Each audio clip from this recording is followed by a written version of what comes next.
So,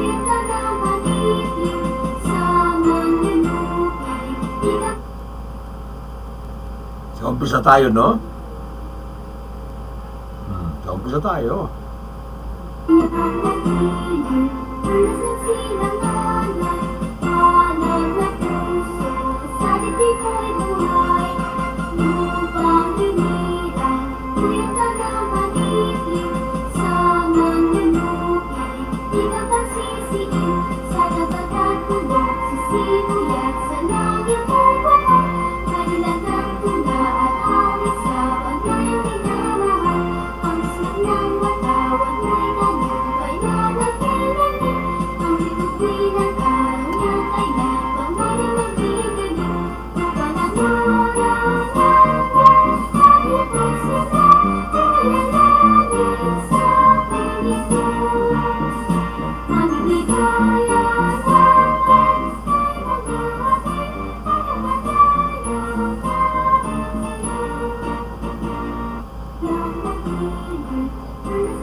Okay, dumoble ayaw mapigilan.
Female voice, male voice, lolly voice, monster voice.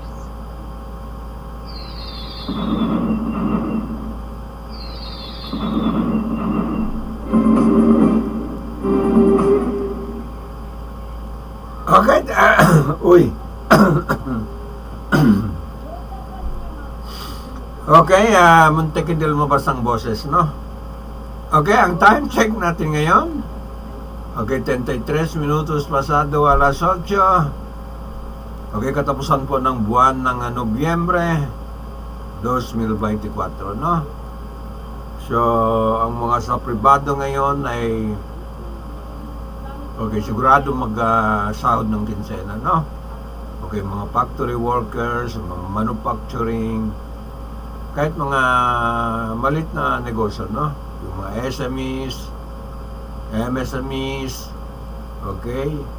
Yung mga individual negosyo, ay sigurado magpasahod yan mamaya, no? Okay. So, balita tayo, suppose ay pahinga ako, no? Wala naman boses. Pero hindi ko matiis na walang balita. Okay. Okay, umpisahan natin ang news natin na happy weekend to all of you. Okay, araw ng Sabado, 30 po ng Nobyembre 2024, no? Okay, araw ng Sabado ng programa natin. Ayan. So, manatili pa rin sa ating programa pang Sabado. Okay, consolidated news natin. Okay. Sa kanyang sariling tahanan po, ADLSN TV News Online.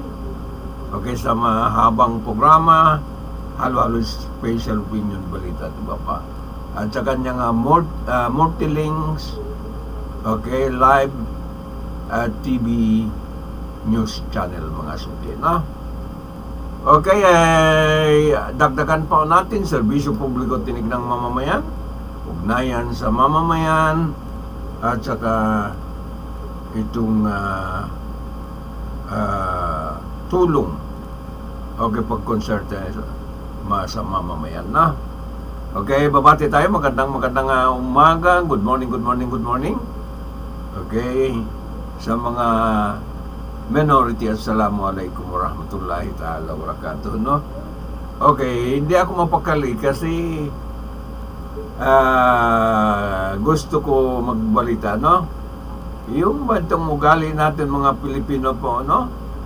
Okay, mapapolitika, kung ano-ano ang mga ginawa natin. Okay, itong ugali ba natin gumawa ng problema, no? Gumawa ng problema. Okay, and then hinahanapan ng solusyon, no? Katulad ng itong mga public hearing Quadcom. Ayan, yan ang naobserbahan ko, no?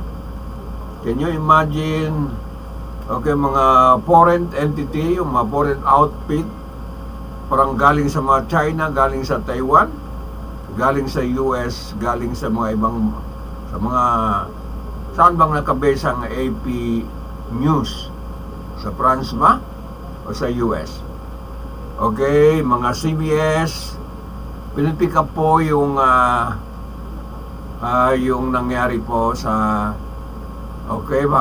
threat ba? Okay, nangyari po kay Inday Sara, no? Okay. Kaya nga sa akin sabi ko parang nakakahiya na itong mga suki, no? Okay, ang nangyari sa atin. Ayan.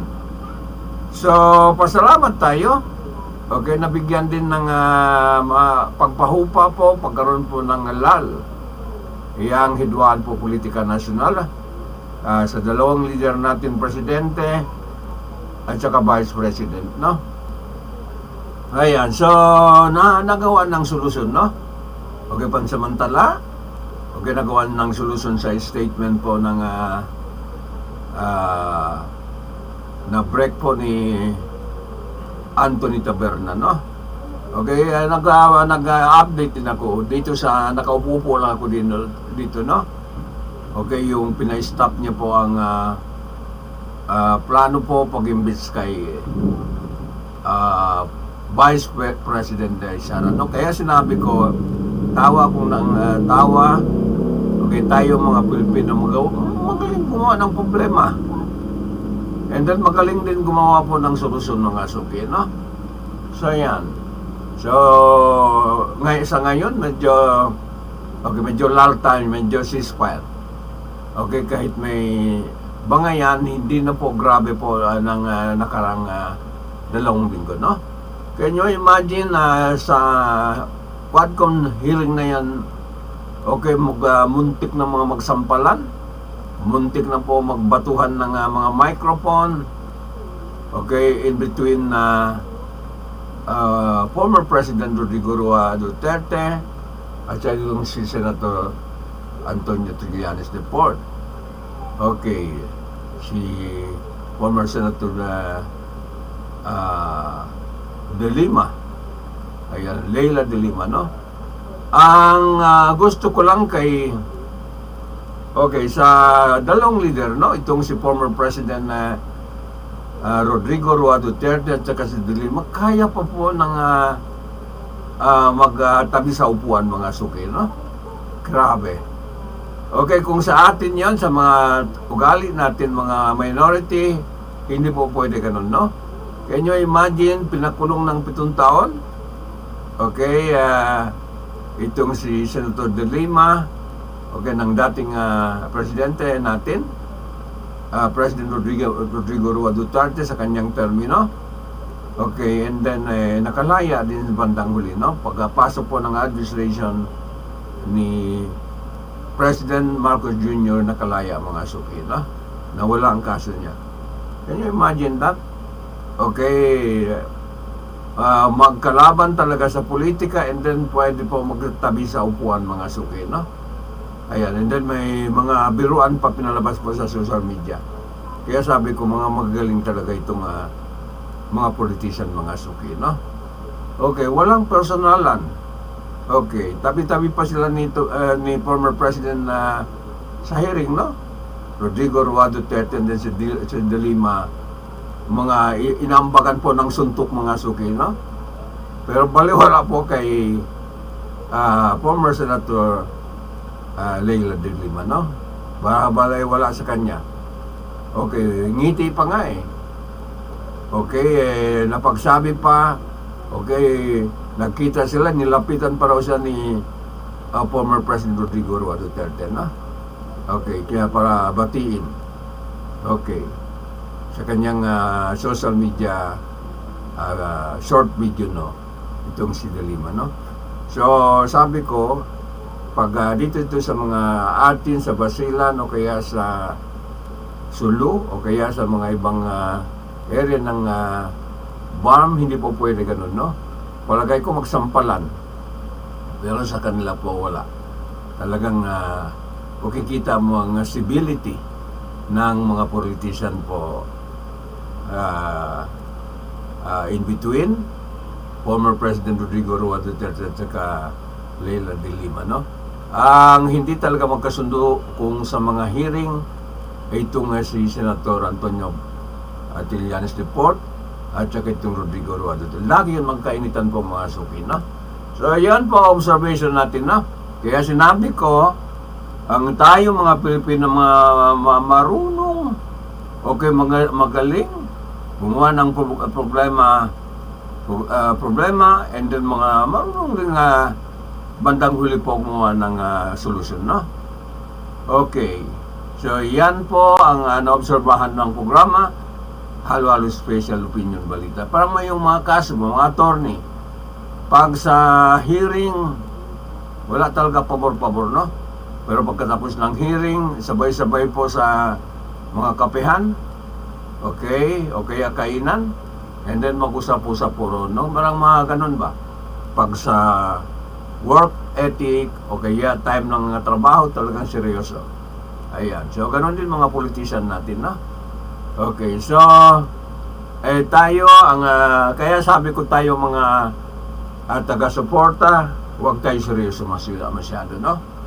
Okay, huwag tayo seryoso na talo mo pa mga politician. Hindi ganun po.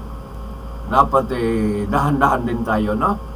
Okay, meron tayo reservation po pagtulong natin sa mga sa mga sinusuportahan natin politician, no?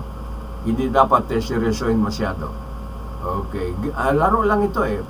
Yun lang iwasan natin yung loyalty natin sa party. Okay, huwag natin sirain, no? Kasi sira din tayo kung hindi tayo marunong po mag-loyal sa party, no? Ayan. Sa mga sinuportahan natin. Hindi po pwede yun. Okay, pero laro lang. Laro po ng politika. Kaya tinatawag na politika, no? Huwag tayo lampasan po ang mga boss natin. Okay, hindi po pwede tayo maglagpas sa kanila, no? Okay. So, maglaro din sila. Okay, para hindi masira sa tao, tayo, mga supporter, ganun lang. Okay. Hindi po i-personal o kaya hindi masyado seryoso masyado. Hindi pwede po i-seryoso naman na sobra sa boss mo. Ganun lang yon. Naobserbahan ba nyo?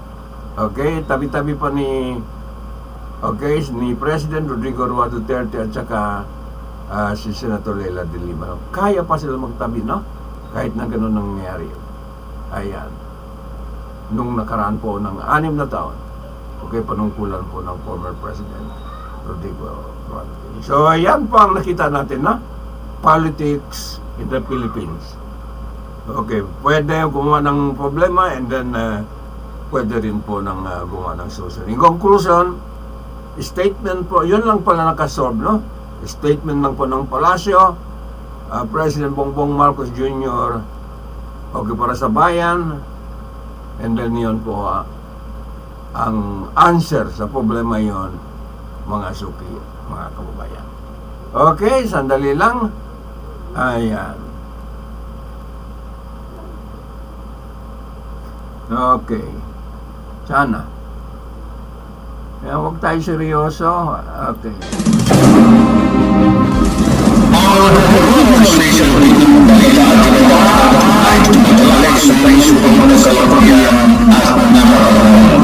Mapapolitika, mapakomentaryo at balita ang programa ito'y patas sa lahat. Walang kinikilingan, walang tinatampilan at walang pinapagilan ang programa ito. Ang programa ito ay public service sa kahanginan at trabaho lamang.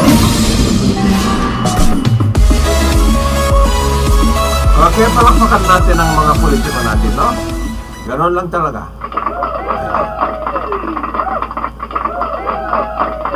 Palakpakan natin sila. O, ginatawanan natin, no? Okay. Ito pa, oh.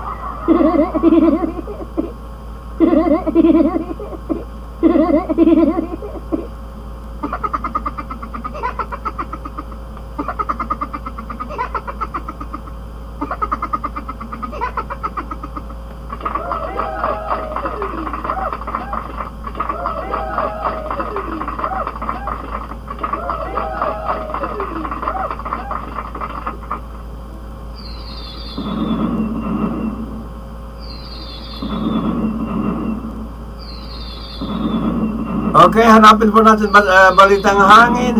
Kahit mahaba pang balita, basta nakabalita ng hangin, no? Okay.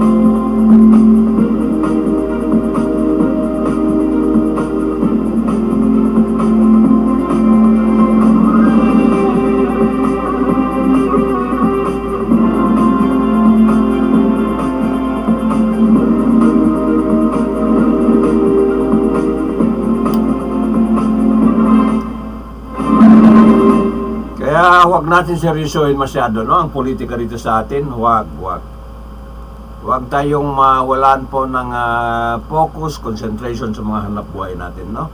Lalo mo pong kabuhayan natin, huwag natin pabayaan yan.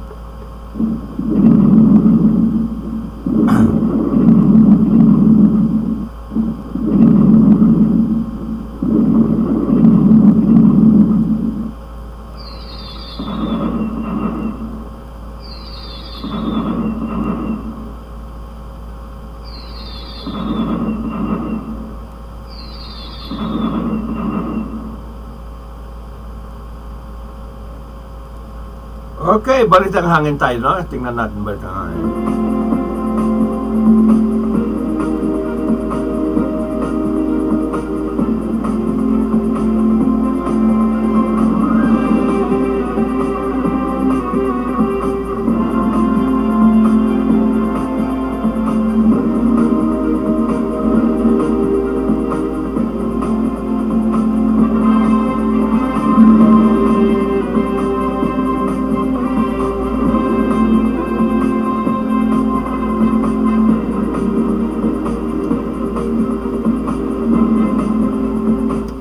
Okay, maghanap ako makain ng matamis, parang bumaba ang sugar ko, no? Ayan, sanay lang. Ito na.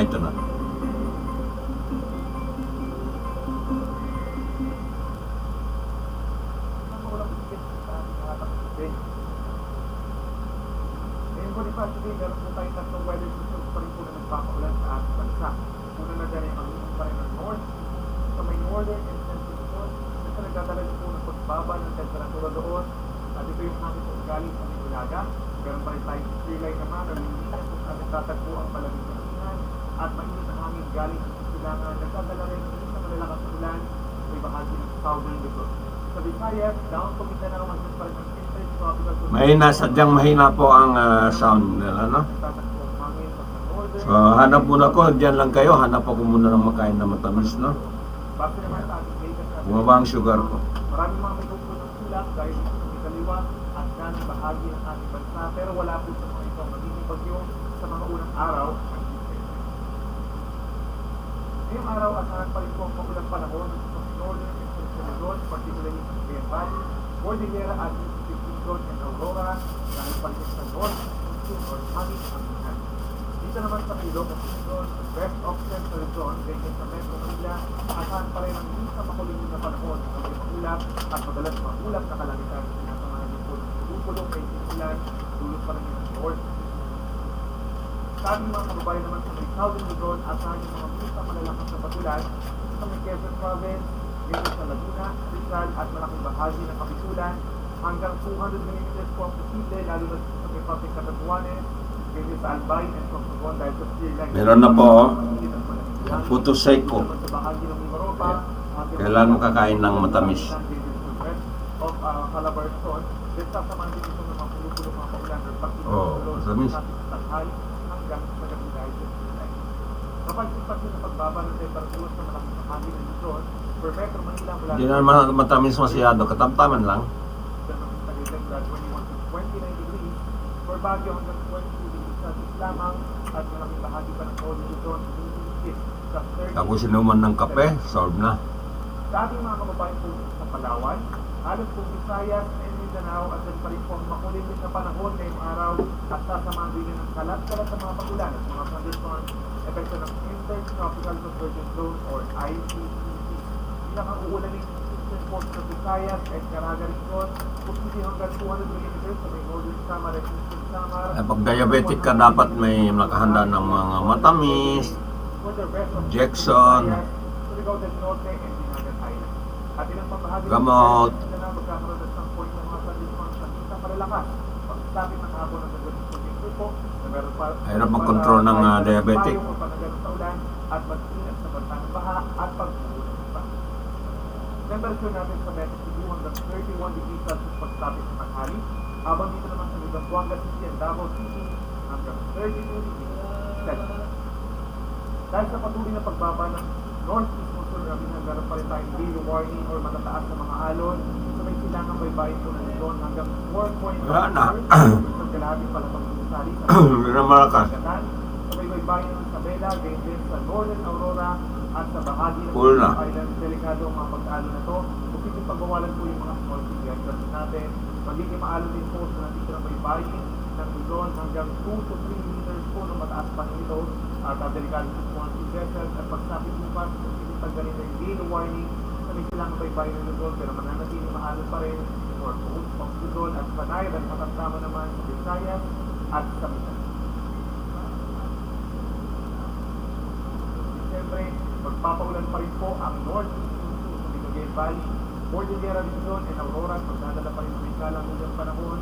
Dito naman sa may pagkikilangan ng Visayas, may possibility pa rin po na may mabuong low pressure area dito sa may kumpul ng ulap, pero eventually po ay malulusaw din ito, hindi naman nagiging sa kanalang sa bagyo. Nonetheless, dito man yung maging low pressure area or hindi, pero pa rin mga paulan sa malaking bahagi ng Visayas, Mindanao and Southern Luzon, dulot pa rin ng shear line at ng Intertropical Convergence Zone. At pinakaulan din pa rin ng Bicol Region, ganyan ng Mimaropa, Calabarzon na rin po at dito sa malaking bahagi ng Visayas. Meron po tayong weather advisory for the next 3 days sa malaking bahagi ng Southern Luzon, Visayas and Mindanao hanggang 200 mm sa dami ng ulan na posibleng umabot sa intense winds by tomorrow sa Quezon Province, ganyan sa Camarines Norte, Camarines Sur and Catanduanes, habang hanggang 100 mm sa dami ng ulan or moderate to heavy rain bukas sa may lalawigan ng Aurora, ganyan sa may Laguna, Batangas, pababa ng Oriental Mindoro, Duque, Romblon, hanggang dito pa rin po sa may Masbate, Albay at Sorsogon kapag meron tayong heavy chance na ulan, pataas ang chance na magkakaroon ng mga baha o landslide sa mga low-lying areas sa mga malapit po sa ilog. Habang may mga ilang mga lugar na magkakaroon ng mga baha at landslide. Wala na eh, kahit i-adjust ko hindi na malakas. Then pagsapit po ng December 2, aasahan yung ilang lugar na lamang dito sa may silangang pati ng Luzon dahil sa shear line, magkakaroon pa rin ng moderate to heavy rains. Isabela, sa baba ng Aurora, Quezon Province at dito pa rin po sa mga Norte, may chance pa rin po ng mga pagbaha at pagsubo ng iba. At para naman sa araw ng Martes, December 3, magkakaroon pa ng paulan sa may Batanes and Babuyan Island at malamig na panahon, dulot pa rin po yan ang amihan. Habang dito naman sa may mainland Cagayan, lalawigan sa Isabela and Aurora, magpapatuloy ang kalat-kalat na ulan ng thunderstorms, umaangat po yung ating share dahil sa positive paghinga po ng Northeast Monsoon. Pero eventually po, sa mga susunod pa na araw ng Disyembre, magkakaroon po ng paglakas or surge ng Northeast Monsoon. Pero for Tuesday, December 3, asahan pa rin yung kalantiran na wala ng thunderstorms sa eastern part ng Luzon at mataas pa rin ang chance ng banta ng baha at landslide. Sunrise po natin is 6:05 a.m. at ang sunset ay 5:25 ng hapon. Yan pa rin ang latest mula dito sa Weather Forecasting Center ng Pag-asa. Ako po si Benson Estareja. Mag-ingat po tayo. Okay, Benson Estareja. Salamat. Ito sa iyo. Naka 13 months ka na ba, Benson?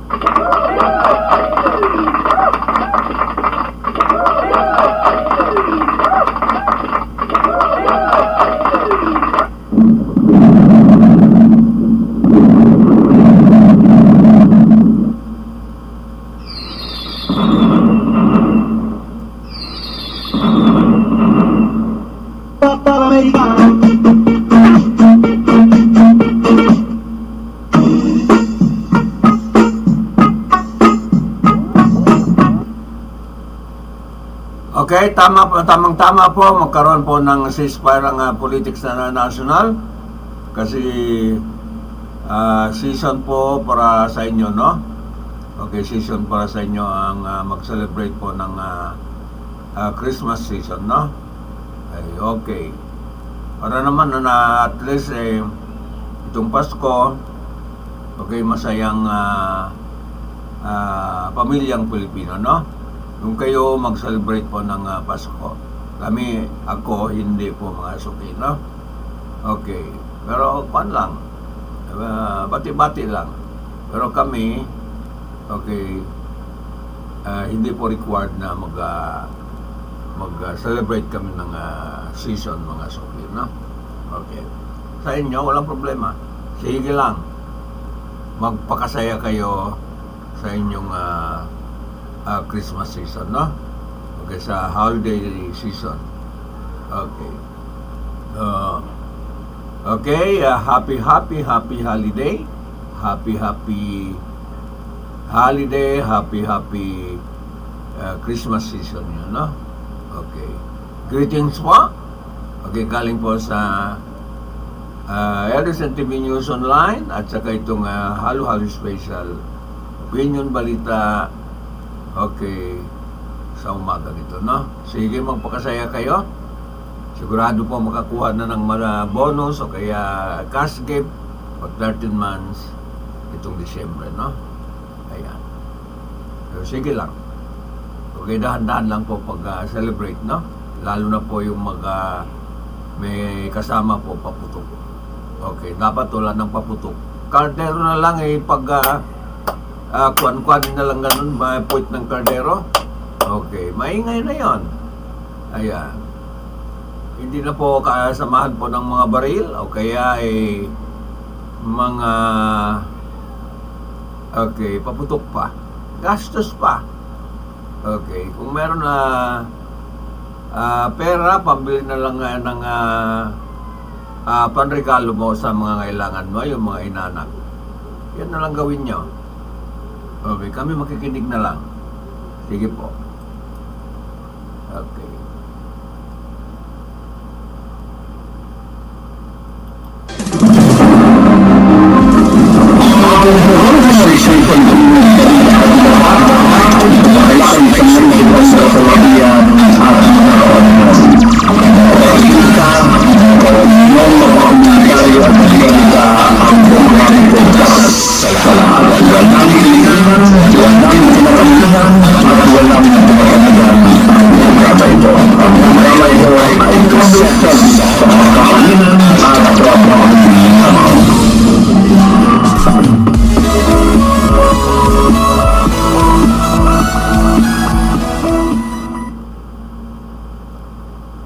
Okay, Democrats score unexpected win in Congress, no?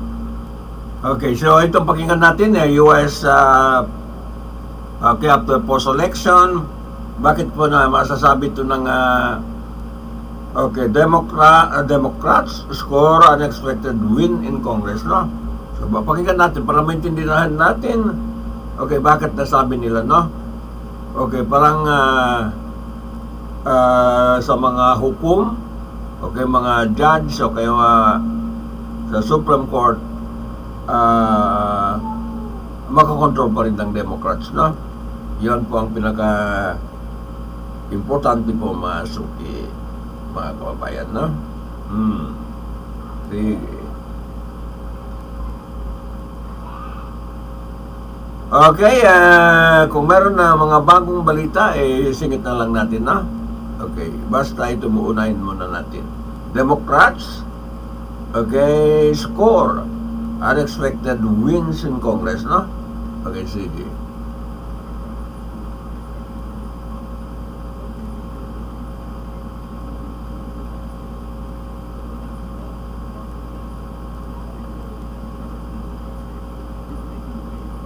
The record pace at which Democrats are confirming judges. What does this mean for the future of American democracy?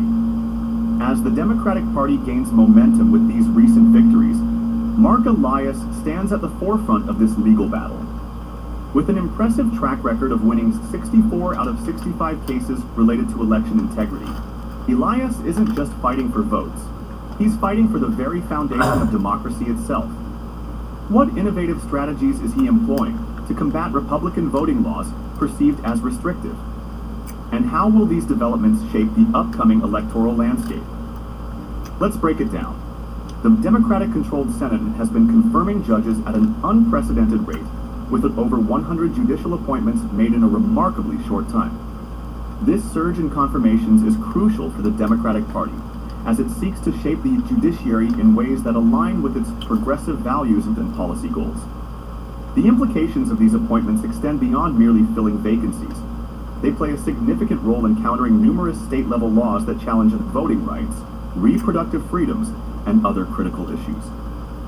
One of the most notable aspects of this judicial confirmation process is the strategic focus on appointing judges who reflect diverse backgrounds and experiences.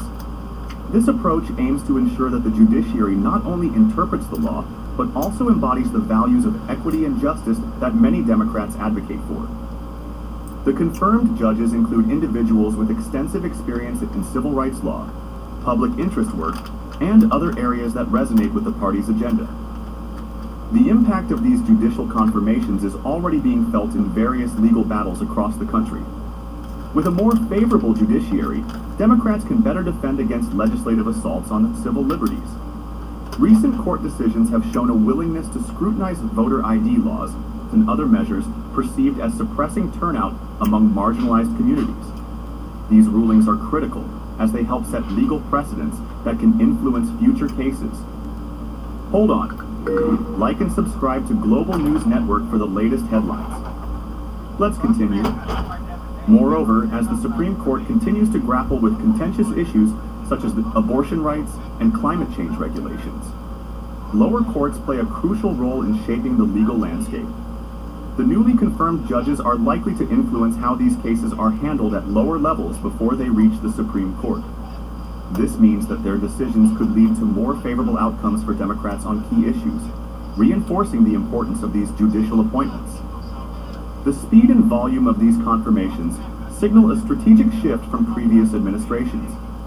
Under former President Trump, judicial nominations were often prioritized, leading to a significant reshaping of the federal judiciary. In response, Democrats have recognized the need to act swiftly to secure their judicial legacy. This proactive approach reflects a broader understanding of the judiciary's power in shaping policy and protecting democratic norms. Mark Elias has emerged as one of the most influential figures in the Democratic election strategy. As the founding partner of the ADLSN Law Group and founder of Democracy Docket, Elias has dedicated his career to advancing voting rights, AA, and ensuring fair electoral processes. His legal expertise encompasses campaign finance, redistricting law, logically, and litigation surrounding voting rights, areas that have become increasingly contentious in recent years. Elias has an impressive track record in high-profile election cases, which has solidified his reputation within the party. He served as general counsel for Hillary Clinton's 2016 presidential campaign and Joe Biden's 2020 campaign. Huwag kayo alis no, sandali His lang. legal acumen was particularly evident during the post-2020 election period when he successfully defended against numerous lawsuits aimed at overturning Biden's victory.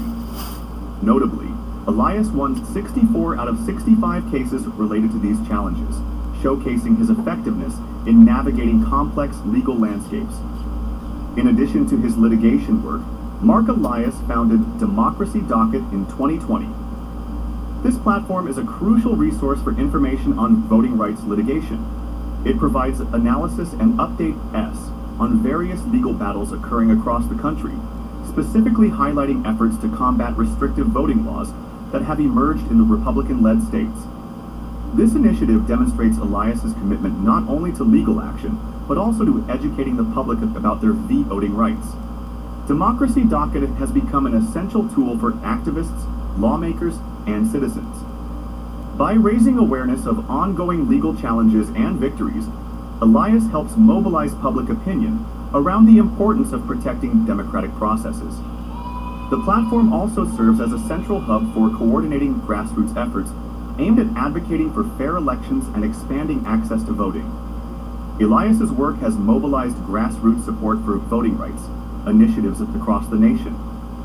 His ability to connect legal strategies with public advocacy has proven effective in rallying support for critical issues such as automatic voter registration and mail-in voting expansion. By emphasizing the importance of these initiatives through litigation and public campaigns, Elias has positioned himself as a leading advocate for democracy within the Democratic Party. Even with his successes, Mark Elias's aggressive tactics have drawn criticism from various quarters within the Democratic Party. Some officials have expressed frustration over his approach, particularly after he filed election-related lawsuit without consulting them first. This has led to tensions within the party, especially as some of these lawsuits resulted in unfavorable rulings or backlash from the conservative courts. Moreover, Elias has faced sanctions from courts for filing what some judges deemed frivolous lawsuits or motions. For example, he was sanctioned by the Fifth Circuit Court of Appeal for refiling a motion that had already been denied without disclosing this prior denial. Such incidents have raised questions about his litigation strategies and their long-term impact on the party's legal standing. As Democrats prepare for upcoming elections, they must navigate this contentious environment while maintaining momentum in their judicial appointments and legal battles over voting rights. The internal dynamics surrounding Elias highlight a broader challenge facing the party, balancing aggressive legal strategies with cohesive messaging and unified action. The stakes are high as Democrats aim to maintain their momentum in judicial appointments while navigating an increasingly complex legal landscape marked by numerous lawsuits and potential recounts. With Mark Elias AT the forefront of these efforts, his strategies will be pivotal in shaping how Democrats respond to ongoing challenges related to the voting rights. Elias's work continues to be vital for defending against restrictive laws and ensuring that voter access remains a priority heading into future elections. His ability to adapt strategies based on evolving political landscapes will be essential for sustaining Democratic gains in the judiciary and at the ballot box. Hey, check this out. So I stopped buying random lotto tickets and started doing this instead. You've probably heard that winning the lottery is all about luck, right? You might think it's impossible to ever win big, or believe that you'll be in debt forever, and so will your kids. But what if I told you that's not true at all? What if I told you there's a simple method you can use that could actually help you play better, and it has nothing to do with luck? Sounds too good to be true, right? That's what I thought too, until I heard about this US mathematician who said he cracked the code. He won 5 times in 3 months and never played the lotto before discovering this. He studied 27 repeat winners and couldn't believe what he found. He said these winners weren't just lucky, but they did have one thing in common. He said the lottery isn't totally random because it's designed by humans, which means there are patterns that can work in your favor.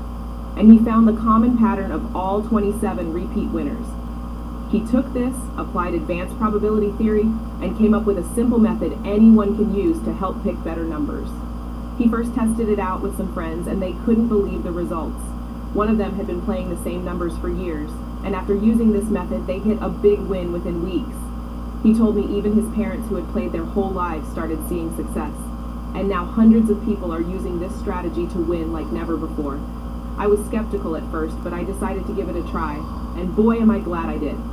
I haven't won the jackpot yet, but I've had some decent wins averaging $22,000 a month in the last few months. And the best part is, it's so easy to use, and it takes just a minute to do. But don't just take my word for it. My friend Mary tried it too, and she had even better results. She went from only winning free tickets to winning enough to retire early and travel the world. And get this, even her financial advisor started using the method himself after seeing how well it worked for her. If you want to see how this method works, just tap the Watch Now button below and watch the short free video that explains it all. Trust me, you won't regret it. Finding this was the best thing that ever happened to me, and I'm sharing it with everyone I know who's tired of donating their hard-earned money to the lottery corporations. So tap the button below to watch it now and see exactly how you too can start using this method tonight.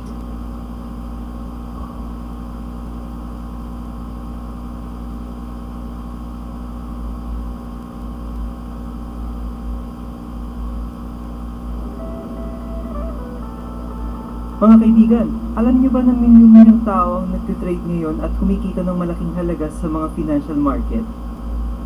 Gamit ang mga application tulad na lamang ng expert option, pwede kang kumita gamit ang iyong cellphone kahit saan, kahit kailan. Una, i-download ang app. Libre ito at agad-agad ay makakatanggap ka ng $10,000 na demo account.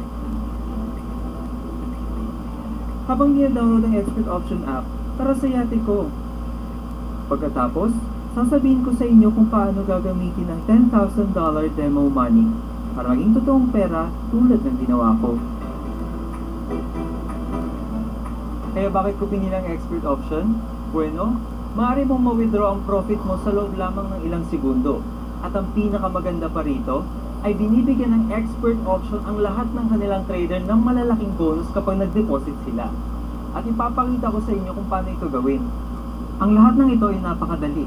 Huhulaan mo lang ang direksyon ng presyo ng isang asset. Pinili ko ang gold at inilagay ang $100 na bid. Sa paningin ko, ang presyo ay tataas, kaya pipindutin ko ang green na button. Kung tama ang prediction mo, kikita ka ng profit. Ngayon, maghintay lang ng resulta. Sundan ng graph para ma-monitor ang paggalaw ng mga deal. Yes! Tama ako! Sa nakaraang 3 buwan, wala akong kahit anuman sa mga ito. Yate, pera, mga kotse. Nakuha ko lahat ng ito mula sa mga profit na natatanggap ko sa pagtitrade sa expert option. Kung kaya ko, kaya mo rin. Ngayon, kung mamarapatin nyo, may kailangan na akong dapat asikasuhin.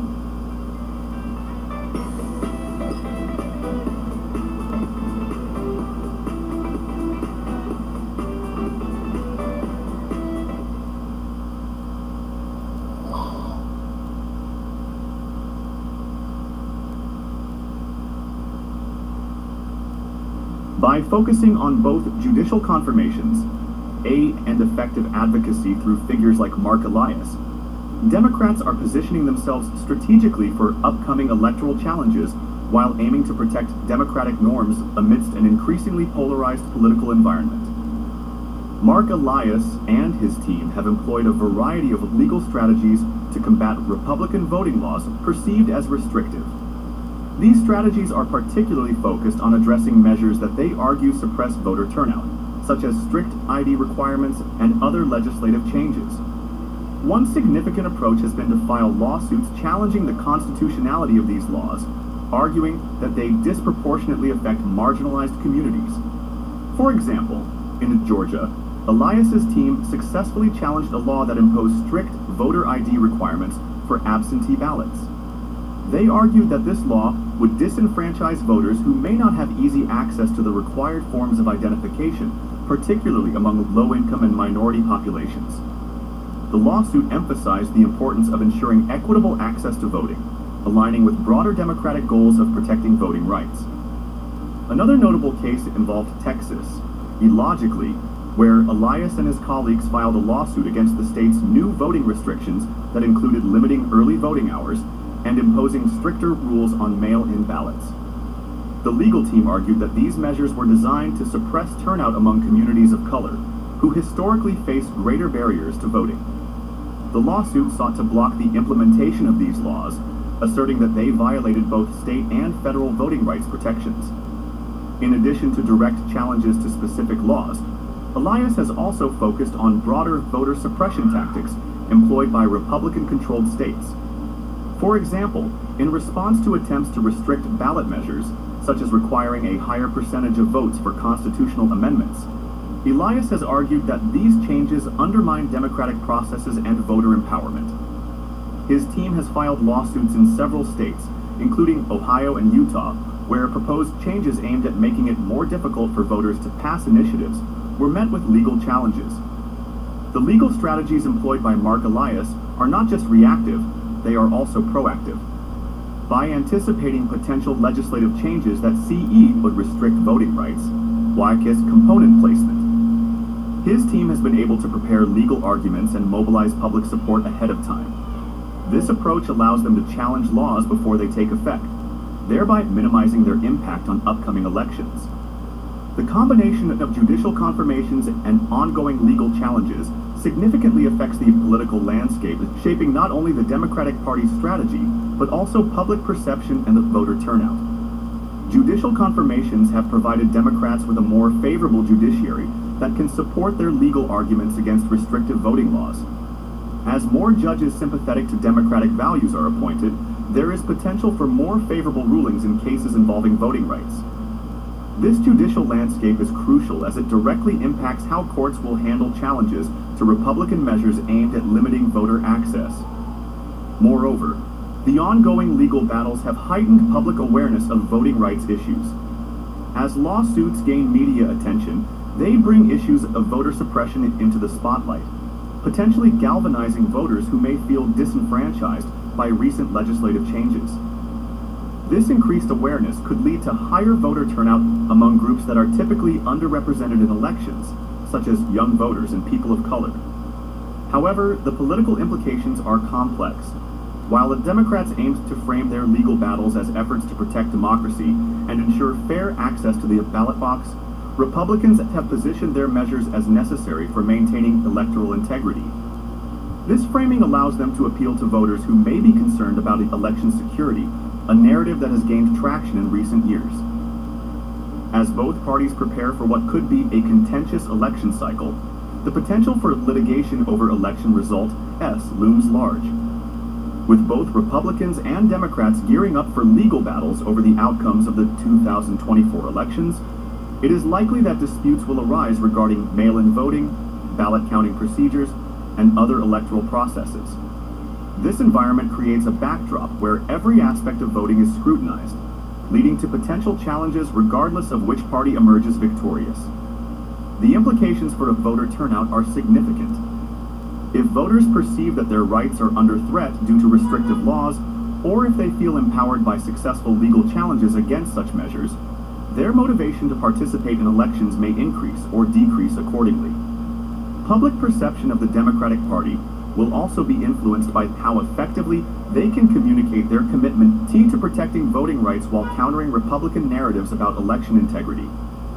How will these developments shape not only the strategies employed by both parties, but also the overall electoral landscape? Will increased awareness of voter suppression tactics lead to higher engagement among traditionally marginalized voters? Or will Republican messaging around election integrity resonate more strongly with undecided voters? These questions remain central as both parties navigate a politically charged environment marked by litigation and competing narratives about democracy and electoral fairness. The combination of judicial confirmations and effective advocacy through figures like Mark Elias represents a critical front in Democrats' ongoing battle to protect democratic norms amid an increasingly polarized political environment.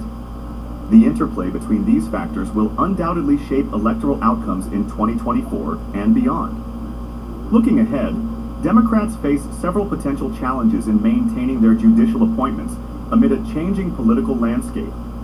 The upcoming midterm elections in 2026 will likely see intensified scrutiny of judicial nominations, especially as Republicans aim to regain control over key judicial positions.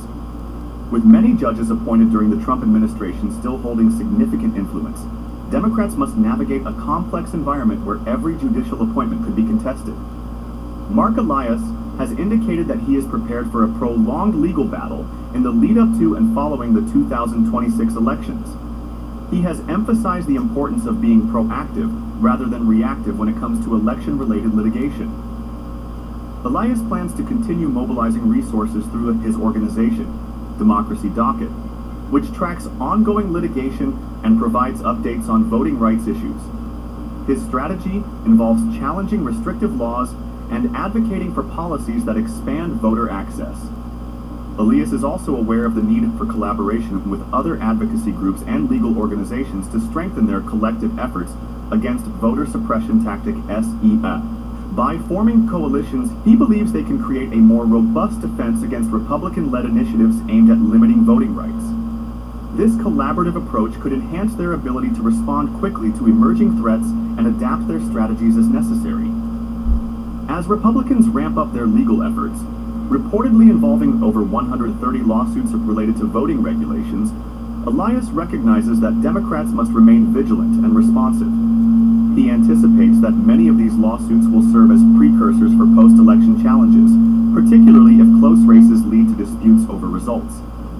The potential for litigation surrounding vote certification processes is particularly concerning, given recent changes in laws governing how votes are counted and certified. In this context, Elias's focus will be on ensuring that any legal challenges brought forth by Republicans are met with strong counterarguments grounded in established law and precedent. He aims to frame these battles not just as partisan disputes, but as fundamental fights for democracy.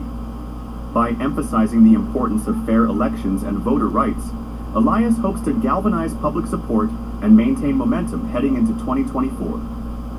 The stakes are high as both parties prepare for what could be one of the most contentious election cycles in recent history.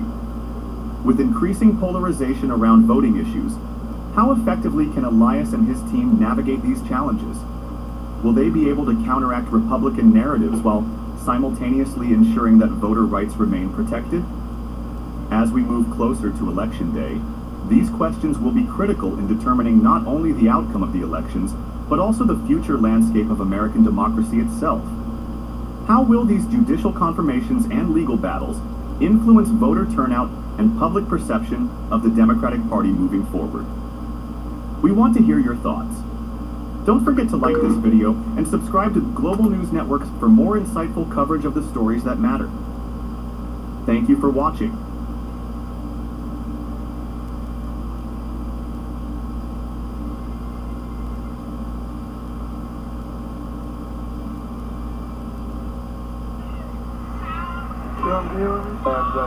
Panalo!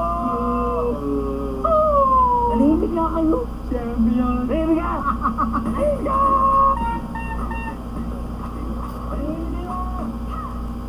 Take your membership to the next level.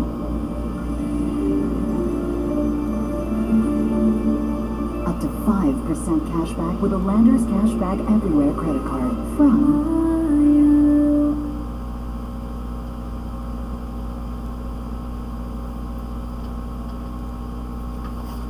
Okay, meron pa?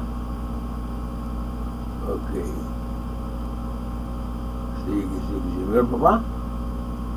Wala na ata. Ayan. Saan pang balita natin, no?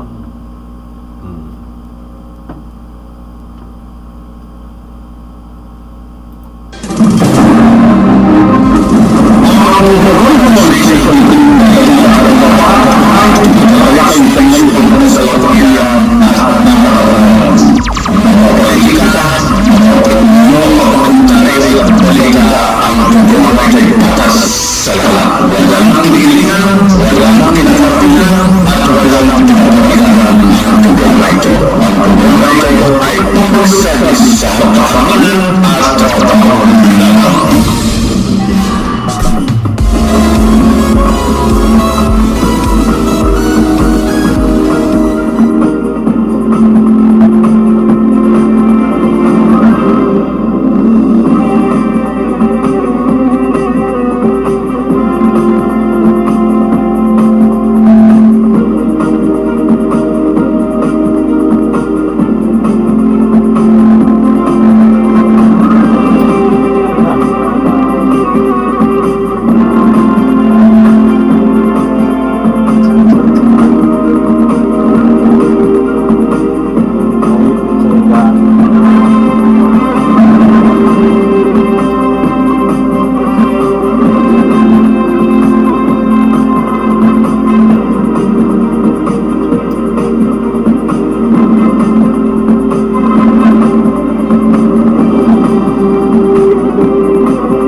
balita natin.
Okay, maraming kaso po ang President Donald Trump, no? Breaking Trump hit with a surprise new lawsuit, na? Lawsuit. Ayan.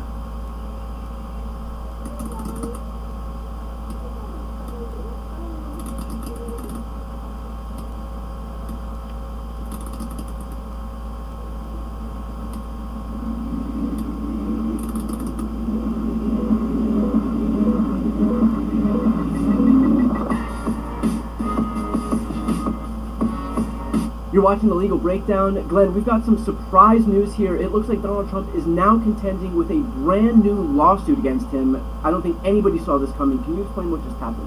Yeah, shocking that Donald Trump is being sued for defamation yet again for lies he told. So this one involves a group of men who, we know as the Central Park Five. That is the name they have carried since 1989, when they were wrongfully accused of a sexual assault in Central Park. They then went to trial, all pleading not guilty. They were convicted at trial based in part on some coerced confessions, but they were actually not guilty of the crime. They went on to be fully exonerated. In fact, they sued both the city of New York and the state of New York, and they settled for a combined $45 million. So these five men were wrongfully accused, wrongfully convicted, and fully exonerated. But what did Donald Trump do at the debate with Kamala Harris? He said the Central Park Five not only were guilty, but they pleaded guilty at trial. Nothing could be further from the truth. That is an obvious lie, a reckless lie, an intentional lie. So the Central Park Five, I'm sorry I don't have all of their names sort of on the tip of my tongue, but they have now brought a defamation lawsuit in Pennsylvania against Donald Trump. And boy, it's really hard to see how, on the evidence and understanding the elements of defamation, what they would have to prove to hold Donald Trump accountable and recover money damages for him lying about and defaming them. Really hard to see how they don't win that lawsuit. That's what I was going to ask, is that I know that for public figures like Donald Trump would be, the bar to prove defamation is extraordinarily high. Does it seem like these guys have enough evidence to basically clear that bar in their upcoming litigation against him? Yeah, based on the public reporting, it sure looks like they have enough evidence. And you're exactly right. Defamation applies differently if it involves a public figure or a private figure. But let's just quickly tick through the four elements. That is, the four things the person who has sued for defamation has to prove if he or she is going to recover damages. First, that a false statement was made. Well, inarguably, Donald Trump made a false statement, and to one of the widest possible audiences during a presidential debate.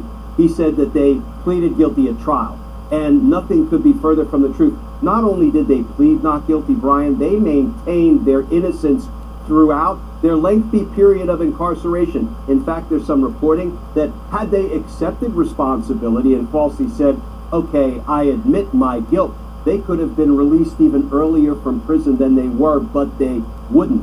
They would not falsely, indicate that they committed a crime they did not commit. So it was plainly a lie. He also went on to say not only did they plead guilty at trial, but that they killed the victim. And I guess I'm happy to report the victim is still alive and survived the sexual assault attack, which by all accounts was brutal. But somebody else has been proven by DNA evidence to have committed that crime, not any member of the Central Park Five. So first, false statement, check.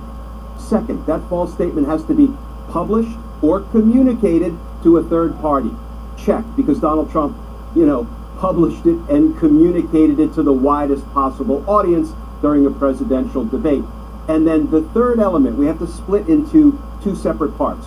The third element is basically the mental state, or what the person making the false statements sort of needed to be thinking at the time he made them. If you're a public figure, you have to prove malice. That's a fancy word for Donald Trump knowing what he said was false, or recklessly disregarding the truth or falsity of what he was saying.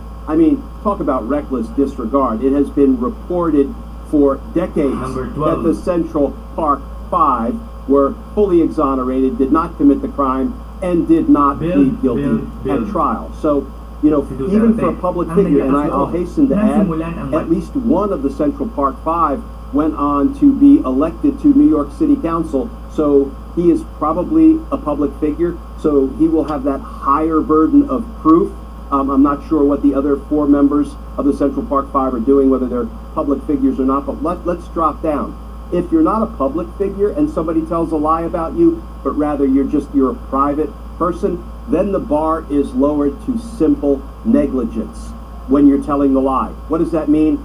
It means you failed to take reasonable care before you made this assertion about somebody else as to whether it was true or it was false. So then the fourth element is damages. In other words, there had to be some damage, monetary damage, pain and suffering. Your reputation suffers as a result of a former president and a current presidential candidate disseminating to the widest possible audience that y'all pled guilty at trial when nothing could be further from the truth.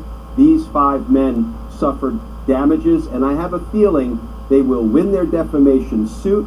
Nothing is a sure thing, but it seems like a very strong cause of action. And, the sky's the limit as to, how much they suffered as a result of this lie that Donald Trump blasted out to an international audience. Glenn, obviously Donald Trump has had some issues lately contending with his various defamation suits, most famously the one against E. Jean Carroll. I believe the first one had damages of $5 million, and the second one had damages in the ballpark of $83 million. Does the fact that he has defamed someone else so publicly and knowingly, does that have any impact on the pending litigation that the Central Park Five is engaged in that they can say, look, this is somebody who has a history of disregarding rulings surrounding defamation, and so we really have to pick a number with regard to damages that we know will make him actually listen and not defame us further?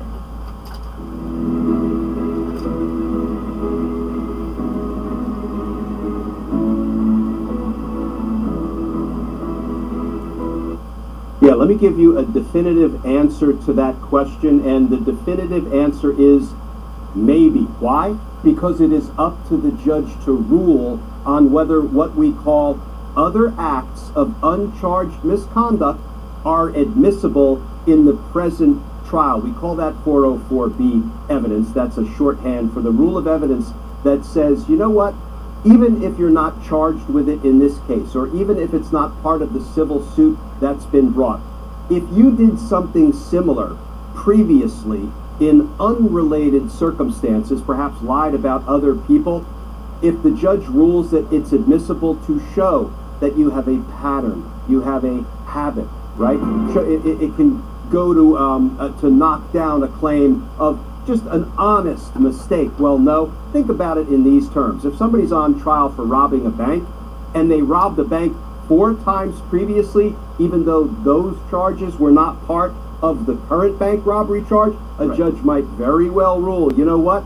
The jury gets to hear about your 4 other bank robberies because you have a pattern, a proven pattern, and those other robberies, bank robberies, become relevant to the charged offense, whether you robbed the bank the 5th time. So that's why I have to say maybe, because it's really up to the ruling of the trial court judge as to whether to allow into evidence in the Central Park 5 case his lies, repeated lies, unapologetic lies, defamatory lies that he kept making about E. Jean Carroll.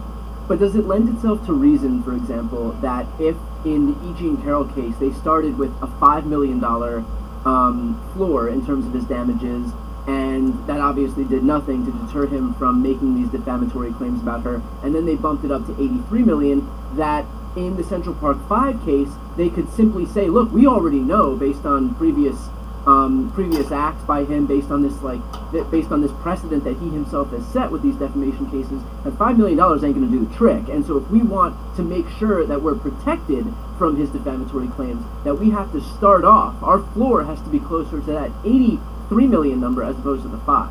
Yeah, Brian, it's a great question, but here's the thing. Damage awards in other unrelated cases are generally not going to be admissible or relevant in a new defamation case, based on what Donald Trump just said about the Central Park 5. It's a great common sense argument that, you need to bang him out for a huge money damages award, ladies and gentlemen, of the jury, because the one thing we know about Donald Trump is he never backs down, right? He will redouble his efforts to tell defamatory lies about people even after he has once been held accountable by a jury for defaming that person. Those are great common sense arguments. I don't suspect they would carry much weight, and I don't even think they would necessarily be admissible on the question of how much should he be made to pay if he is found to have defamed the Central Park 5. All right, let's finish off with this. What's the timeline that we can expect with regard to this litigation moving forward? Yeah, we're not going to see a trial anytime soon. Now they have to go through the discovery phase of the litigation. That involves interrogatories. It's a really fancy word for written questions. It involves depositions after the parties get the answers to the interrogatories. They will seek all sorts of potentially documents and emails and records. And so this is a very long process when a civil suit winds its way through civil litigation. So could we see a trial as early as sometime maybe mid-2025? It's possible, but civil suits tend to linger for quite some time.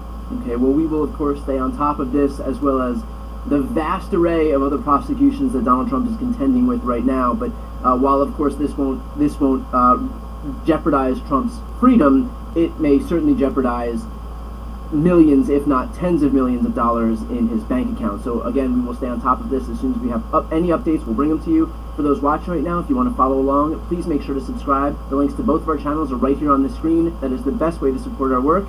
I'm Brian Teller Cohen. And I'm Glenn Kirshner. You're watching The Legal Breakdown.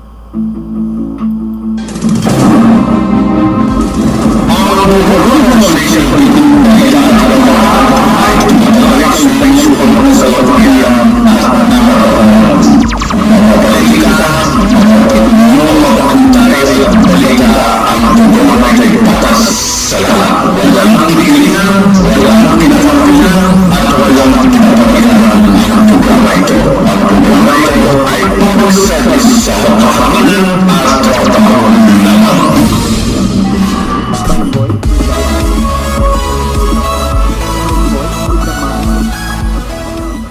My voice with the mic. Okay. Ang susunod parinig natin na Lebanon ceasefire, a major blow to Israel daw. Kaya natin, no? Tapos mag-close na tayo, no? Right, well, let's go live to Rami Khouri, who's a distinguished fellow at the American University of Beirut, and he joins us from Boston in the US. Thank you very much, Rami, for joining us. So we've been speaking to you throughout this whole time that there has been fighting between Hezbollah and Israel. You've seen the whole thing right from the start, and you are very familiar with politics. Do you think that this ceasefire is likely to stick at all? Female voice, male voice, Yes, I think it's lolly likely to voice, stick. monster voice. But I don't know for how long, but certainly for the first month or more, because everybody wants it. Everybody is suffering in all of the areas involved. Lebanon, the Hezbollah forces in Lebanon, the Lebanese people, the Palestinians in Gaza and the West Bank and everywhere, the Israeli people, the Israeli army has been fighting nonstop for 14 months, which is unprecedented. They've never done this, and they've been fighting in some cases against attacks in their own country, in Israel, in Tel Aviv. This is all unprecedented for the Israelis. They're really keen on a ceasefire. The problem for Israel is that it has not achieved any of its major goals in Gaza or in Lebanon. And being forced to accept the ceasefire is a major blow to Israel. They won't admit it, but it is a big blow to them. So without this... So in that case, sorry to interrupt you there, Rami, but in that case, I mean, Israel seems to believe that it has been able to push Hezbollah. Obviously, it took out its leader and several of its leaders. And certainly the fact that this is taking place, for many Israelis, they view that as a sort of victory. But in that case, if it hasn't achieved its goals, then why sign up to a ceasefire agreement? Well, it is a victory if you're in the business of mass murder, which is what the Israelis are doing, and they're just killing tens of thousands of people, and leaders and ordinary people, civilians. Most of the people they're killing in Palestine and Lebanon are civilians. Most of them are women and children. But still, the Israelis feel they have hurt Hezbollah significantly, to the point that it is not able to threaten Israel or damage Israel. That is a belief that has not been confirmed by actions on the ground. You need time to see that. Hezbollah clearly has a big hit, and they're able still, though, to fight and to reach the capital of Israel, or the main city. So we know, so as you said there, Hezbollah has seen a great hit. We're also seeing that this deal was organized and agreed between the Lebanese military as well as the Israelis, of course, with the US involved, excluding Hezbollah. So how much authority or power does the Lebanese army actually have over Hezbollah in keeping it all in check from the Lebanese side? Because it's quite tricky, because the Lebanese are not going to fire on the Lebanese, are they? No, they're not, and the army is not equipped to do that, and it's not politically able to do that. But at the same time, Hezbollah accepted the agreement. The agreement was the Lebanese government, but it was worked out with Hezbollah. Hezbollah approved it.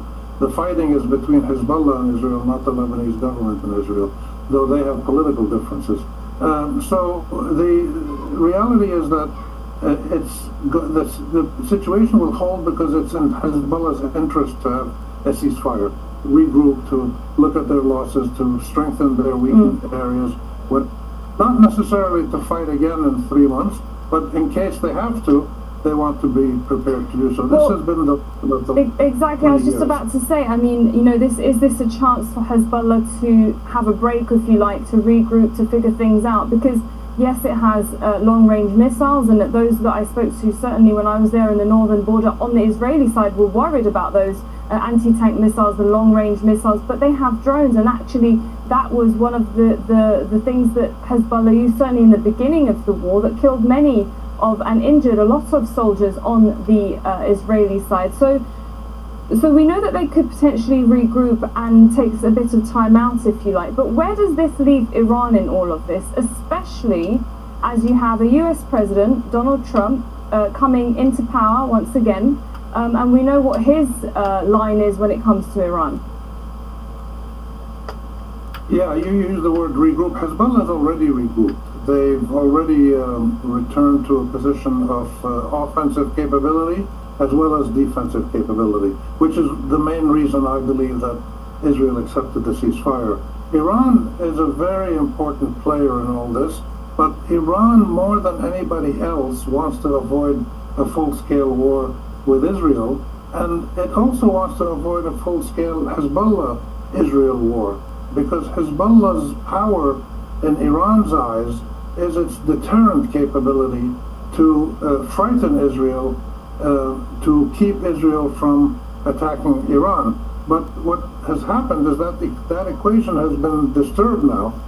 It's not clear that Hezbollah is a deterrent against Israeli actions against Iran, and it's possible that Hezbollah has been hurt so badly that Israel can do anything it wants, and Israel might go after Iran now. I don't think it will, but the whole equation of deterrence around the region has been shaken, and the axis of resistance of Iran, Hezbollah, Hamas, Ansarullah in Yemen and others, that equation also is a bit unclear now.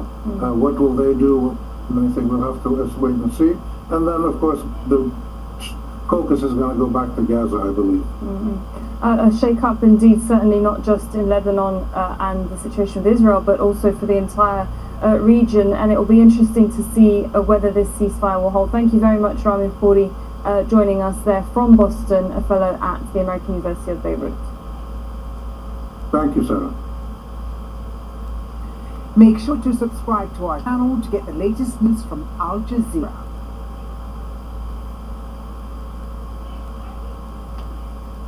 The Hostinger Black Friday sale. VPS hosting, now from only $5.99 a month. Get epic savings for a limited time only, with free weekly backups, free real-time snapshots, and NVMe SSDs. Safeguard your server and protect your data with cutting-edge security tools. And get access to expert support 24/7. Make your digital breakthrough with the biggest Black Friday sale ever. Go to Hostinger.com to claim your deal now. 3, 2, online. Okay.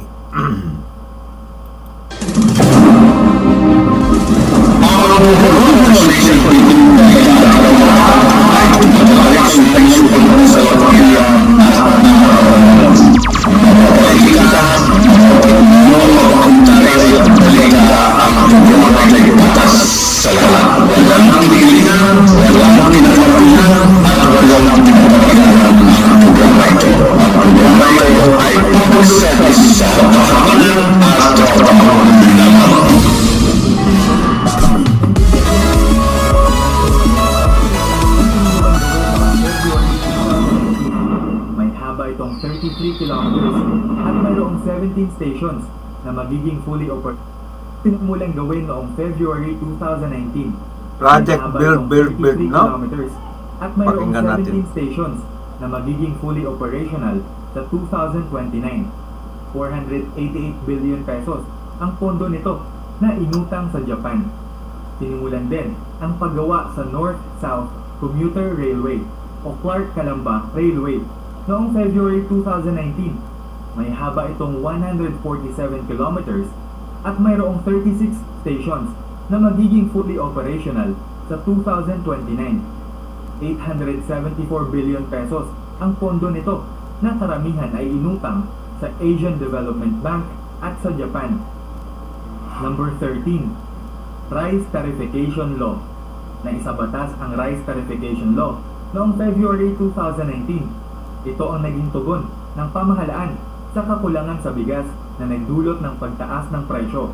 Sa batas na ito ay tinanggal ang limit sa dami ng pwedeng bilhin na imported rice o bigas galing sa ibang bansa. Dahil dito ay naging number 1 rice importer ang Pilipinas sa buong mundo.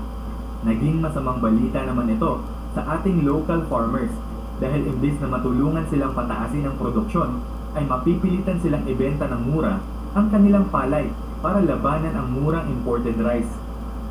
Number 14, Universal Healthcare Act.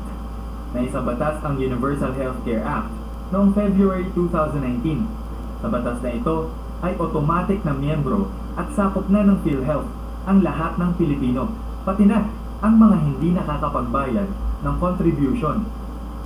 Number 15, Malasakit Center Act.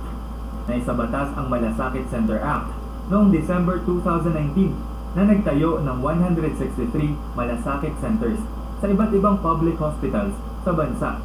Dito ay pwedeng humingi ng tulong pinansyal para sa pagpapagamot ang mahihirap o mga indigent na may sakit. Number 16, COVID-19 Pandemic. March 15, 2020, nang unang magpatupad ng 30-day community quarantine sa Metro Manila na agad namang itinaas sa Enhanced Community Quarantine o ECQ para sa buong Luzon sa kasunod na araw ng March 16. Bawal noon ang pagpunta sa ibang bayan o syudad at essential goods and services lang ang pwedeng magbukas. Isang representative lang sa bawat bahay ang binibigyan ng quarantine pass at pinapayagang lumabas upang mamili ng mga pangangailangan. Unti-unting binawasan ang restrictions at naging Modified Enhanced Community Quarantine o MECQ, naging General Community Quarantine o GCQ, at naging Modified General Community Quarantine o MGCQ. Isa ang Pilipinas sa may pinakamahabang lockdown sa buong mundo. 66,864 ang bilang ng taong nasawi sa Pilipinas dahil sa COVID-19. Number 17, ABS-CBN shutdown. Tumigil ang operasyon ng biggest media network sa bansa na ABS-CBN noong May 2020 matapos na hindi pagbigyan ang franchise renewal nito. Noong June 2022 ay inamin ni President Duterte na ginamitan niya ng presidential powers para maimpluwensyahan ang mga kongresista laban sa ABS-CBN. Sinasabi niya na hindi nagbabayad ng tamang buwis ang estasyon at pagmamay-ari ng oligarchs. Number 18, Anti-Terrorism Act. Naisabatas ang Anti-Terrorism Act noong July 2020. Sa batas na ito ay pwedeng arestuhin ang isang individual na tinukoy ng Anti-Terrorism Council na terorista kahit na walang warrant of arrest. Pinuna ng United Nations ang batas na ito dahil sa malabong definisyon ng terorismo at maaaring maabuso at magdulot ng human rights violations dahil sa red tagging. Ipinunto rin ng ibang grupo na hakbang ito upang patahimikin ang mga kritiko at media na magsalita laban sa gobyerno. Number 19, Department of Migrant Workers. Naisabatas ang Department of Migrant Workers Act noong December 2021 upang bumuo ng bagong departamento sa pamahalaan na nakatuon lamang sa Overseas Filipino Workers o OFW. Pinagsama-sama ang mga ahensya na may kinalaman sa mga OFW kabilang ang Philippine Overseas Employment Administration o POEA, Overseas Workers Welfare Administration o OWA, at iba pang mga opisina sa iba't ibang departamento ng pamahalaan. Ito ay para sa mas mahusay na koordinasyon at serbisyo sa mga OFW. $33.5 billion ang ipinadala ng mga OFW sa Pilipinas taong 2023 na 8.5% ng total gross domestic product o GDP ng Pilipinas. Number 20, Pharmaly Scandal. Ang Pharmaly Pharmaceutical Corporation ay nakakuha ng 11 billion pesos na kontrata para mag-supply ng medical supplies sa Department of Health o DOH kahit na 625,000 pesos lamang ang capital nito. Nagsimula ang mga Senate hearing noong August 2021 upang talakayin at imbestigahan ang posibleng maling paggamit ng Department of Health sa 67.3 billion pesos na pondo para sa paglaban sa COVID-19 pandemic. Hinatulan ng Ombudsman na guilty ang ilan sa mga opisyal ng Procurement Service of the Department of Budget and Management sa kanilang administrative cases, pagkakatanggal sa serbisyo at pagbabawal na makapasok muli sa gobyerno ang parusa.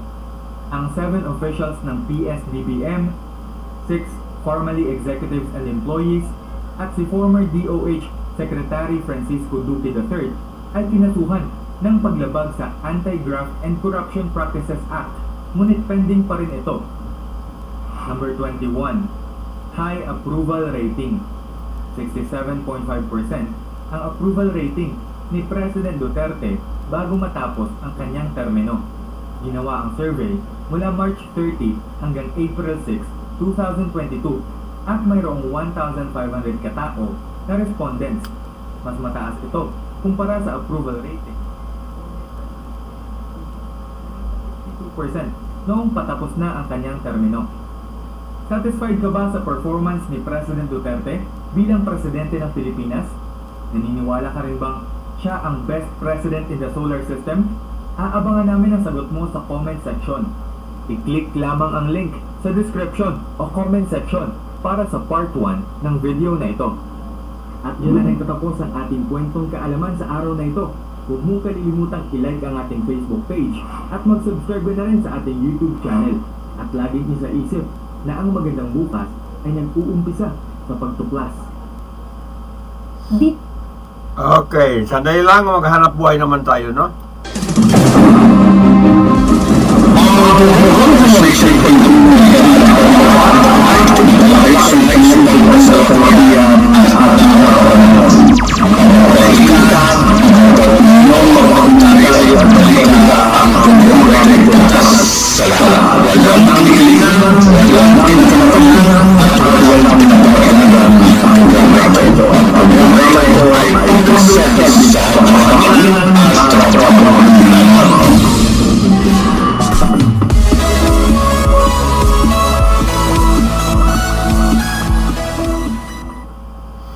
Okay, tumaas po ang stock price, no? Tumaas po ang stock as trader cheer.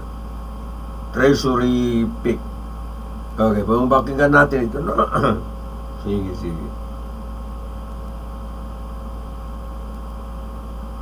Okay, walang sound. Europe. And away from some of the U.S. exceptionalism that you've seen, can you talk about being contrarian at a moment like this tactically, even if long-term, you still see that American exceptionalism is in play? Okay. Yeah, and I think that the parts of our calls that are contrarian, to your point, right, our base case for the S&P this year is still 5,600, right? 6,100 is our bull case, and we look at next year and we say that 15% earnings growth, which seems to be what the sort of consensus forecast still looks like to us, is quite aggressive despite tax cuts and everything else and deregulation. So we feel like that, when you have a sort of 23 times earnings setup, is quite a tall hill for the market to climb to go on from here. So we've got that's contrarian. Female voice, that we still have that is a male voice, is a lolly they voice, still get monster outsized voice. rate cuts this year. Obviously, non-farm payroll data in December is going to be key after the weakness that we saw in November, caused partly by So, mag-invest na. and strike disruption. Okay, for the month of If that is December, another no? weak data point, we wouldn't rule out another 50 basis point cut. Now, I think if you Puro saw green, 25 all 50 basis points of cut, that's probably going to support the market. But I think to see a real Santa rally Let's stop, into the let's back stop, end no? of this year, it's obviously going to require a little bit more. Now, all of that said, we're definitely not telling people to sell their exposure to the US market, right? We're still saying, look, you've just got to be a little bit more selective under the hood here. And there's lots of pockets of the US market that we really like. But to your point, we have coupled that now with a barbell approach. So we've also said to people, look, keep the US, think about that exposure, pick some new sectors perhaps under the hood, think about the broadening thesis in the US, but add, if you can, a barbell approach to have some Europe, because obviously Europe has been incredibly beaten up for lots of obvious reasons, right? Positioning is incredibly light, but you are going to see, we think, that continuation of fairly aggressive ECB rate cutting, which is going to support Europe, and you have got this chance of the German elections really triggering a bit of a reset moment for Europe. Obviously a smaller version of what you're seeing in the US in terms of regulatory reset and fiscal stimulus that could be on the cards for Europe. So if you can barbell it, that is definitely what we would suggest here. So you have this contrarian moment where sort of on margins is leading into some of the weakness in Europe. and away from some of the U.S. exceptionalism that you've seen, can you talk about being contrarian at a moment like this tactically, even if long term, you still see that American exceptionalism is in play? Yeah, and I think that the parts of our calls that are contrarian, to your point, right, our base case for the S&P this year is still 5,600, right? 6,100 is our bull case, and we look at next year and we say, look, 15% earnings growth, which seems to be what the sort of consensus forecast still looks like to us, is quite aggressive despite tax cuts and everything else and deregulation. So we feel like that when you have a sort of 23 times earnings setup. Okay, kung meron na marami kang pondo ay maganda raw maganda raw lagay ng pera sa stocks. Kung may pera. Na question eh, wala pera eh.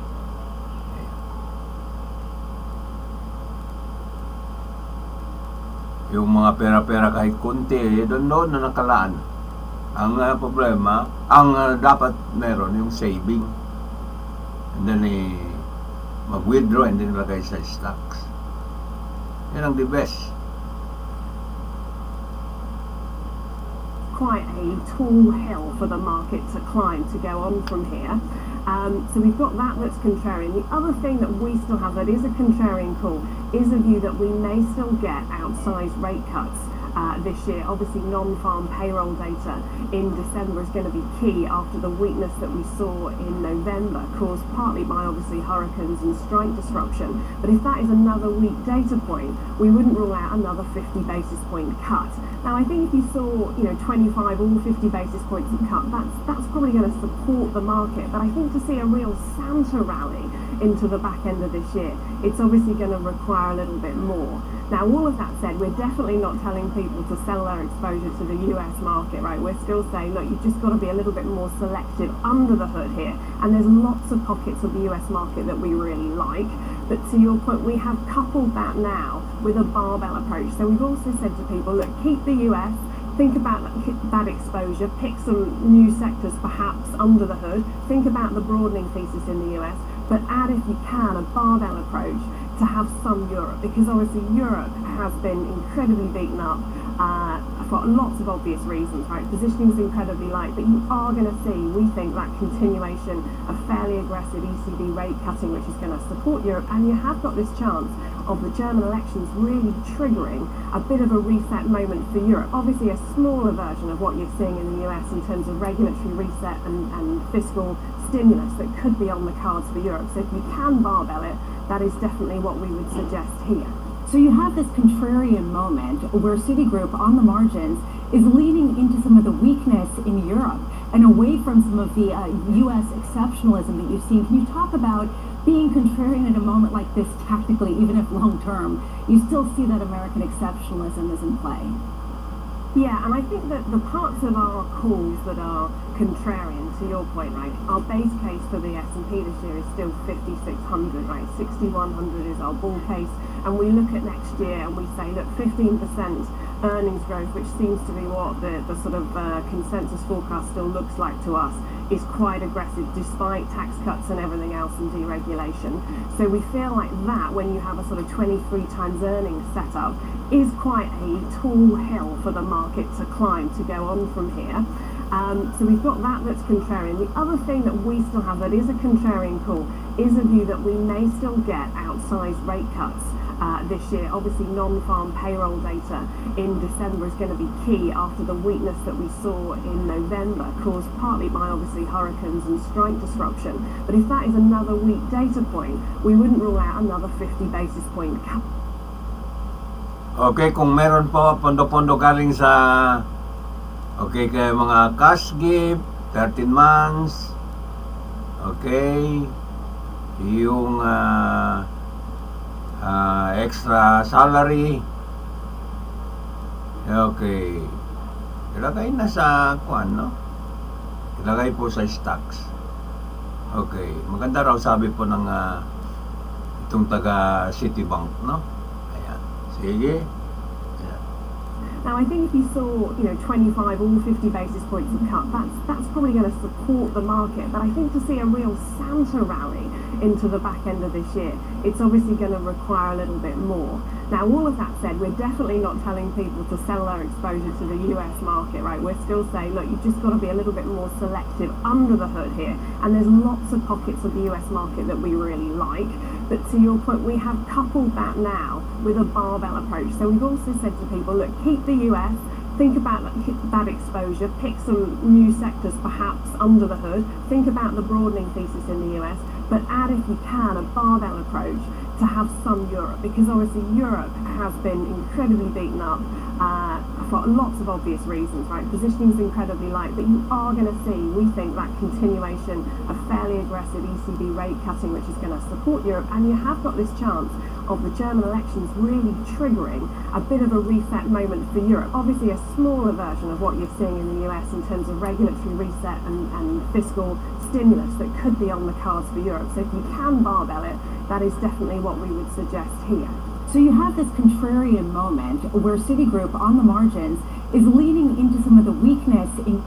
Okay, yan po ang market analysis sa US, no? Sa US at saka Europe. Okay. Na maganda raw maglagay ng ibig sabihin mag-invest na dito sa Pilipinas, wala eh. Hindi tumaas, hindi parang lugi tayo. Okay, dahil ba yung nakaraan nilang semana pa yung bangayan sa politics, no? Okay, nagkaroon ng hindi po maganda pagpasok ng stock